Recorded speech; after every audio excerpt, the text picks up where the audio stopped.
What is the most difficult thing a couple might go through at the beginning, and how did you deal with it? Everything. Everything is just impossible. Did you find out why mother gave you your match? You have a theory. I love such theories. Oh, well, I have a theory. I just found it really fascinating that you are the only one. Like, Judgment Day is within yourself. Except if it's your wife judging you.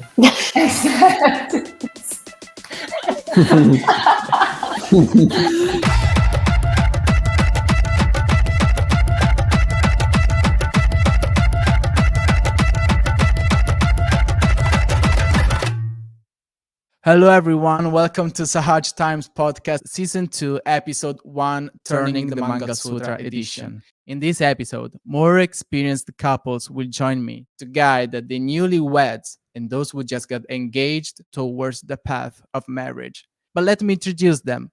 So, from UK, today we have Danur de la Maison, Sahaj Bevan, Niranja Rashid, and Kasim Rashid. Welcome, guys. Hello. Hello. Podcast. And from Europe, we have Shivani and Akim from Rome and Hambika and Ganesh from Amsterdam. So, hello, guys. How are you? Hello, Everyone. hello. Welcome to the podcast. I'm really happy to have you. Thank you for joining. I've got many friends that got married, apparently successfully. So I was thinking we should make this episode to take them like towards the path of marriage. So I think I've contacted the best people to do that. So shall we just get into the conversation? And the first Sounds good. question that I have for you is, what is the most difficult thing a couple might go through at the beginning, and how did you deal with it? Everything. Everything is just impossible. I think everything can be very difficult, let's say like that. I think it's very much also changing your mindset and realizing that a lot of things are your ego, and then willing to see that, and then willing to put that aside. I think everything can be very difficult. I think if you have a really strong desire and you really want it, then everything can also be very easy. So it's a very subjective question, because I think every couple can go through very different hardships. There can be some general things, though, that, for instance, in our case, of having someone who needs one of the two that has to travel somewhere else and has to face something that is completely different, a different culture, different language, different lifestyle, different person, different family. Everything is different, and you have to embrace it 100%. There needs to be lots of patience with that person, in the sense that you might not understand what this other person is going through. So, yeah, well, I think this in general can be this. In general, you can also say the same. You can also say the same, and try to understand and not react. So the first impulse would be a reaction, but once you overcome that reaction, try to go to the understanding part of it. Although the commitment went from 0 to 100, the relationship still needs to be built. Can I add something to that, Lila? Even though I already Yeah, went? sure. A nice, maybe practical tip for the people who are like very recently or thinking about putting their name down and maybe they get matched. As Shivani and Hakim said, the commitment is there for sure, but you could still date each other a little bit. You want to get to know the other person, right? Okay, you're committed, but the likes, the dislikes, what they want to do, and like how you would date normally in a relationship. I think it's not a bad idea to do in the beginning of your matching, just to get to know the person. Not, yeah. Also, even for the first few years, it could be nice. Like, you know, you still try to find some time to go on a date. It's really important. Because, you know, you've been with someone for 2 years. You don't want to already be like as if you've been married for 10 years. That's not like Yeah, for instance, at the beginning of our marriage, I brought Shivani to many Yeah, it was really fun. football It was really fun. football stadium date. It's really nice. Yeah, that You was said also it. nice. You said it now. Such an Italian date, football match. I think Ambika said something nice, which is to relax. Like, it's true that the commitment is there, but there's also this beautiful clip of Shimataji that sometimes circulates in WhatsApp. Like, God wants you to relax. It's like a 10-minute long. If you're watching the podcast and you feel a bit stressed, you can pause it and go and watch it. It's such a nice speech. Sometimes you have this kind of frenzy, this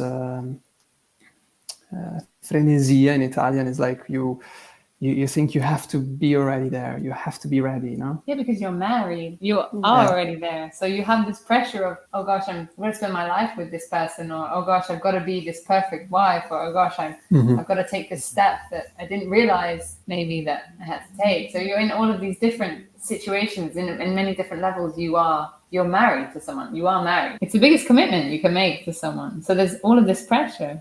And sorry, you can take her back now. Take back over. No, that was it. That was The it. I relaxing stuff. Everyone try. No, but that's why the pressure is there, because the title is there. It's Sahaj Marriage. It's not Sahaj dating for a couple of years and we'll see how it goes. Also, in the ceremony, there is one point where it says that you're gonna get married for 7 lives. Maybe that moment is a bit. Yeah. I will get really paranoid. Oh my god, 7 lives! This is just the first day. Makes no sense to me. Like, I cannot. I think long term sometimes, but Kasim and Niraja. There's a lot going on, a massive amount going on vibrationally in that first year, and also your life continues. You know, life in London is really, really, like in the ashrams. I was living in Greenwich ashram at the time. It's really, really, really busy. And Niraja also came very, very quickly, but we found at some point that we were spending a huge amount of time together as part of the collective, because every single night of the week there was something going on, plus both weekends there's something happening. So we're always spending time together, but actually we weren't spending time with just each other. Also, on a subtle and vibrational level, a lot of stuff, I feel like the attention of the divine in that first year especially, I mean always, but especially that is very, very intense. And a lot of stuff bubbles up in you and happens within you emotionally, like you simply cannot explain. Often you have no idea why you are feeling a certain way. And it requires both of you to build up a huge amount of patience, because it can be very, very confusing at times, because there's just so much going on in you that's changing and shifting. And what is also really interesting, something that I was always wondering about, but seems like you are all confirming that, is what Shimadaji says about falling in love compared to rising in love. So if you start dating outside of Sahaja Yoga, you might fall in love. You know, you get into the conditionings, Maya or something like that. But then after the marriage in Sahaj, Shimadaji says that you rise in love. You rise in love. It seems like all of you went through that. Are you still going through that? Like, are you still rising? Are you still growing in love? The way that I felt this rising in love thing is, I would say the big difference between what someone would do outside of Sahaja Yoga, also finding a husband or wife outside of Sahaja Yoga is actually a tremendous way to increase the number of Sahaja Yogis. Very effective way in some instances. So it's absolutely in its own way another type of Sahaj marriage. But this specific marrying through the matching shifts things around, and it's not like a romantic love at the beginning, at least. That's something that maybe you can nourish and you can bring to the mix, but it starts from respect. It starts from learning who the other one is, understanding why Shimadaji gave you this gift or opportunity, and through respect, truly respecting the person that you have next to you, growing this love. The love that I have from my wife, I can say, comes from how much I respect her. Still today, after 8 years, obviously grew through challenges, grew through experience together, grew through becoming another brick in the foundation of Sahaja Yoga and for the future couples and for the Sangha, and then children, of course. You're also keeping each other in check as well. You're working together to sort of help each other there's an infinite amount of love that can be given, and you're constantly seeing mothers. You're constantly having little moments where you're really understanding why mother put you together, and that love that mother can flow through that person to you as well, to support you, to give you what you need at that moment in time, which is something that you feel quite deep inside, that, gosh, that really resonates, that really clicks, and is not superficial at all. It's not like a glossy love thing. It's a love which is a little bit more deep. That's beautifully put. I wish I said that. Like growing as a couple in Saji Yoga is another way to express your love to Shimataji. It's so true. I realized it just now that you said it. You just have these moments where you just can't help but just crack up laughing about, your growth together. When you see it. Exactly. Sometimes it's just tunnel vision. You're just stuck in it in the moments, and then you step back and you see those little moments, and they're hilarious. Yeah. So one thing which we kind of forget is that it's good versus evil. So I think a lot of the times what you do is when you get married at the beginning, you tend to think it's you versus him, kind of like, oh, it's something with you. Where I think we really need to remember that, these Sahaj marriages, when you see people go on stage and you just like, wow, what a couple. If we think that, the negativity is thinking like, oh my God, that is a perfect target, so then the negativity will really try to attack. And I feel like one of the best means to deal with stuff is really try not take it personally, really try to work on it vibrationally at the beginning. And if you go at it as us against the negativity, that's the team building exercise. And then you feel like you're on the same team, it's already bonding. But if you feel like, oh, he just doesn't get it, it's like, or like, we need to discuss this. And Shimataji has said that you can rationalize anything. But if you go, okay, there's something wrong here, let's string burn, let's work on each other. That's really nice, working on each other as a couple. What about you guys, Ganesh and Dambika? Are you rising in love? But did it start the rise in love? Yeah. It's a tricky one because most of the time you can't avoid also falling in love in the sense of it. But you can still rise in finance.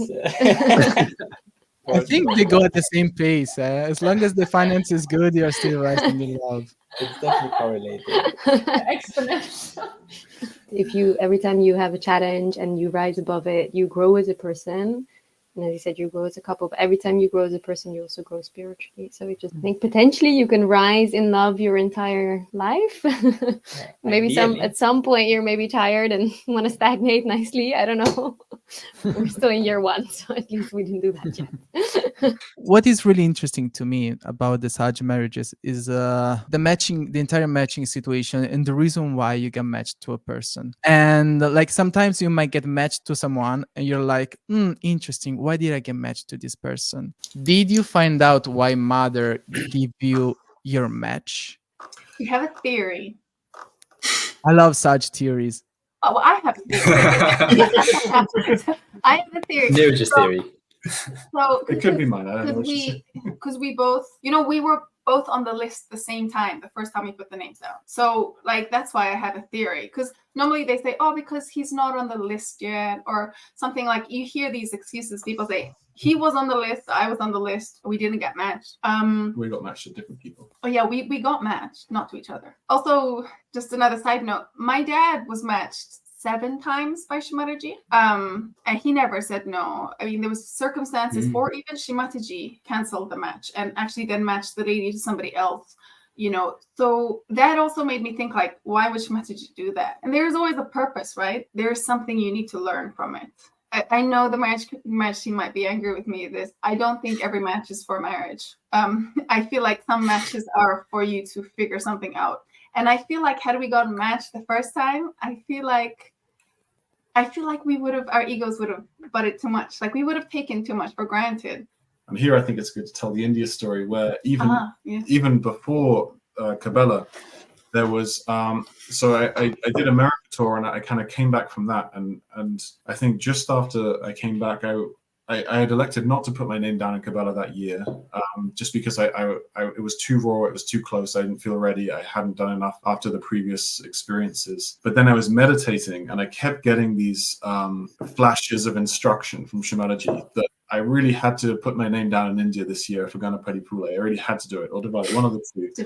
Diwali, yes. Like, okay, there's nothing I can do. Shumanaji is telling me this is what's going to be the thing. And then all of a sudden, one day, for no reason at all that I could understand, the vibrations just weren't there for this idea anymore. I was all set up. I had the visa. I even was nearly getting flights. I had everything prepared, and then it just the flow was gone. And I went and I put my name down in Kabbalah that year. But then Niraj got married, and then Christmas that year, we were talking to her parents. We spent it New Year's in Switzerland, and we realized he was telling the story. Yeah. And I was just like, no way, because that year I was working in Baratin, but I was like, I just really want to get married, so maybe I'll just do Diwali. So I was researching.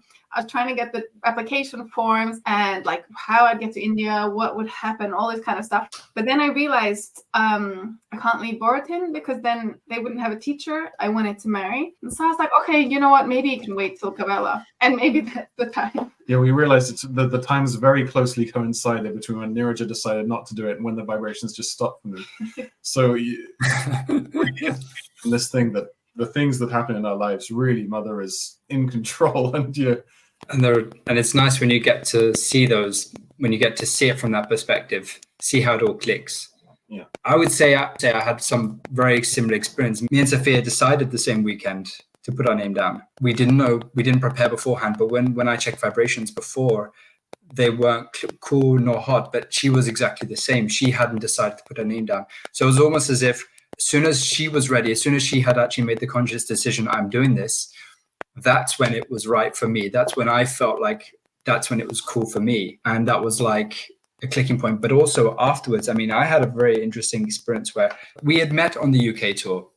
That was the first and only time we had actually, well, we met very briefly as a hi-bye thing at Chelsh, one of the gatherings after that. But the UK tour was like a moment where we coincided to some degree, but she only could stay for a period of time. And there was this moment where we could only really get to know each other very briefly for, just, not as brother and sister, not like very, very well, just enough to know the basics about each other.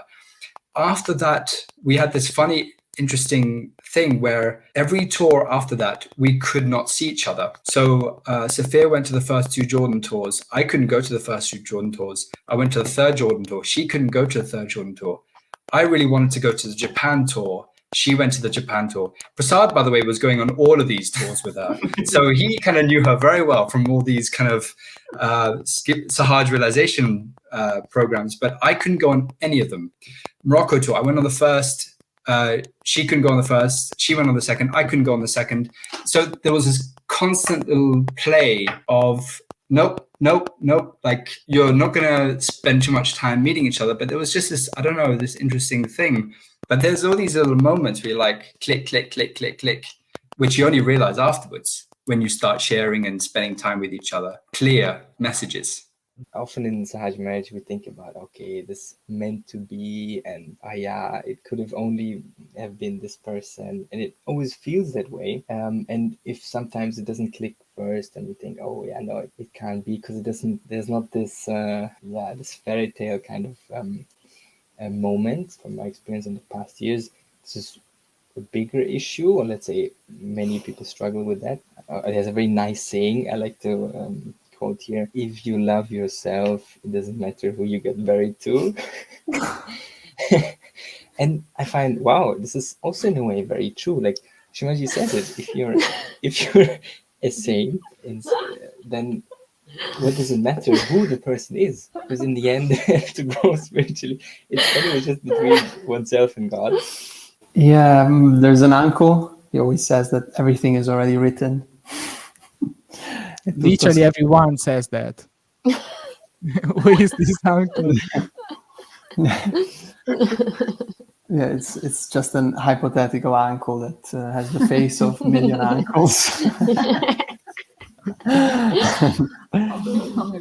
And then we just maybe read it in different times. We don't read it now. We'll read it maybe in 3 years, 4 years, 5 years. Maybe we'll not read it. We'll never read it. So I guess one can rationalize everything and try to always justify everything. Like you can literally say, that happened because of this. Yeah, of course it happened because of this. Like you could have found maybe 10 other reasons to justify that thing. So we cannot also substitute ourselves to why God did something. So also to try to understand God. So I'm very relaxed, although I'm an overthinker like you. Like I think a lot all the time. But on this aspect, I try not to find explanation so much in general, like to things that happen to my life. I'm quite like fatalist. Like it was fate. It was not fate. It was meant to be for some reason. I don't know what this reason is. I'll just take it. I'll just accept it and move on. This is my approach to it. Yeah, for me, it felt glaringly obvious from the beginning, without even like being able to give like a list of reasons necessarily. It was just like, at least now in this point in our life. And I don't know if, if things had gone differently, and if you maybe put your name down in 3 years, maybe it's not like, I can't say anything about that. But as life happened the way it did, it feels meant to be, and you just feel like, at least I personally just felt very taken care of by mother, and with that feeling of being taken care of and being loved by mother, there was not really so much room to feel any other kind of way. Also, I think that this kind of question is something that, like, usually when things don't go the way we think they will, or we hope they will go, then we ask why, right? And we're like, oh gosh, like why didn't that work out, or whatever. And I think for all of us, I think this is maybe the first or the second time we all put our name down, I think, for all of us four. So maybe we don't have as much scope. I don't think that because I'm talking to the new people that just got married, and they're really, really much into karma and stuff like that. And they're like, oh, if I put my name down, I will get someone that will like erase this attachment that I have, that we'll have to work on. And maybe you get matched to someone that has the same attachment, and then you're like, oh, okay, wow, why does it happen? But if like Lele, I wanted to say something actually, because what you were mentioning is very interesting, I think, because the way also Sahaj couples are coming, are being created in the recent years is changing, I noticed, because maybe in the first years, our parents, they were very different from each other. And it was more the case of having like extremes that have to really work hard to smoothen their angularities. Shamaji uses this analogy of two corners that have to smoothen out and become round. I'm noticing also in our marriage how these angularities are not so strong. It's like almost as if you have lots of things in common, also like similar personalities. Then the challenges might differ a little bit, but it's almost as if God wants you to go together through a certain thing, and to grow together, to go through together a similar challenge that will benefit both. Maybe it's a different phase of how Srimadaji is, how the Param Chaitanya is creating these unions, these bonds. I don't know, it's interesting. I found, because I was also comparing Sahaj marriages through time, with different generations. There are some differences, I think. Maybe also to work on a collective conditioning. I don't know, maybe before they had another conditioning that was like in a certain way, and now we have another one that was developed on the previous one, but now we have to work on this. I think also, though, what people often say is that in Sahaj marriage, I think even from the back, like older generation from back then, is that it's kind of like having a mirror put. So either because the person is very different, which was maybe more back in the days, culturally very different, and then you become very aware of your nationalistical conditionings and like these very gross conditionings that you have. And then now, if you have couples who are more similar, and like Ganesh and I both grew up in a Sahaj family, so you have like similarities in growing up, but it still feels like there's a mirror which gives you a chance for reflection because of the similarities, maybe. I think it's also really important to, like, if you got matched to someone and they have the same problems as you, and you're questioning why, then just go back to your individual, like, definitely take some time. I think it's important that even within a relationship and within a marriage, that you take the time that you need for your own growth and your own spirit, and you still have your reflective tendencies, you still go inside, you still, you know, use your vibration, try to become more sensitive with your vibrations. Okay, what's actually wrong with me right now? Or why am I not feeling okay about this? Or why did that upset me? And like really taking the time to work yourself through it.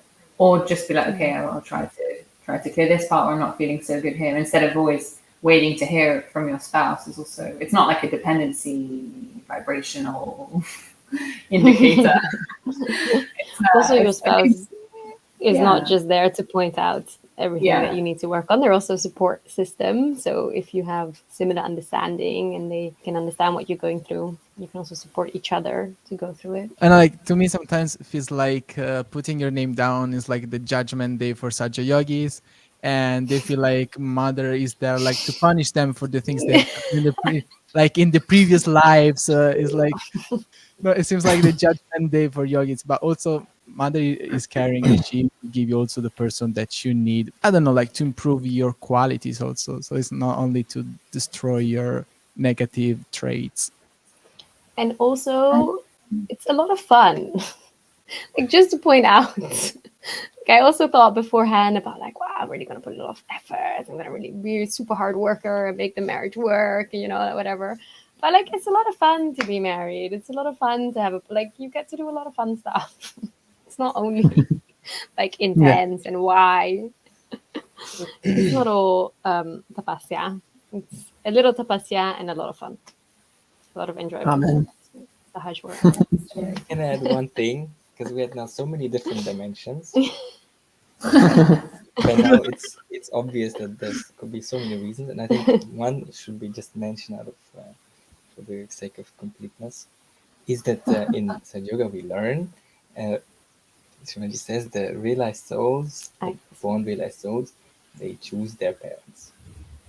So I'll just add this theory that it could also just be that some souls up there are like, okay, I want this, this father.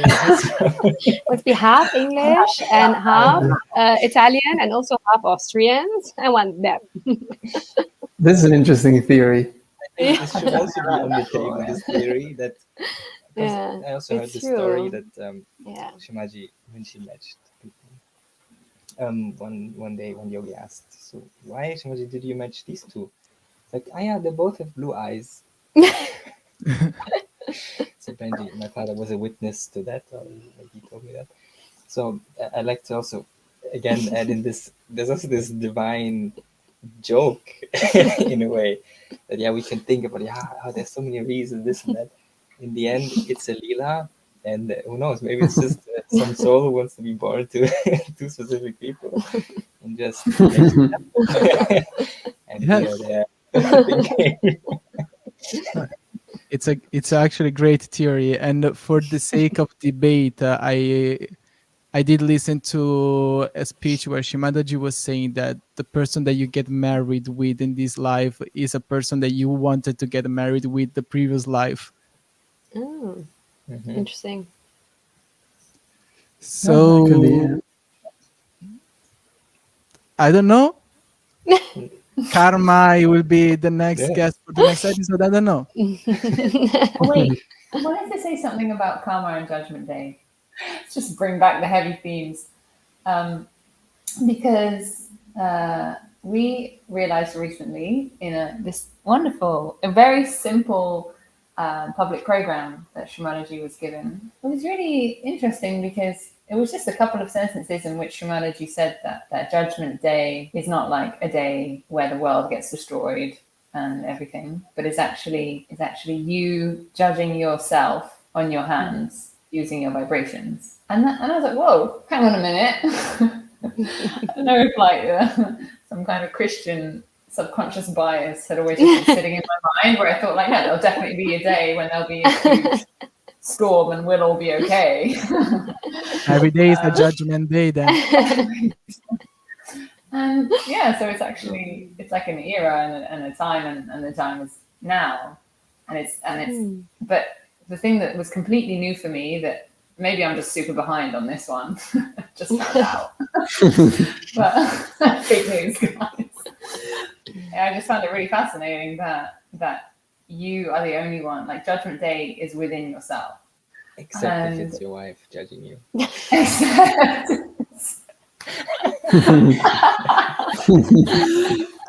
That's fun.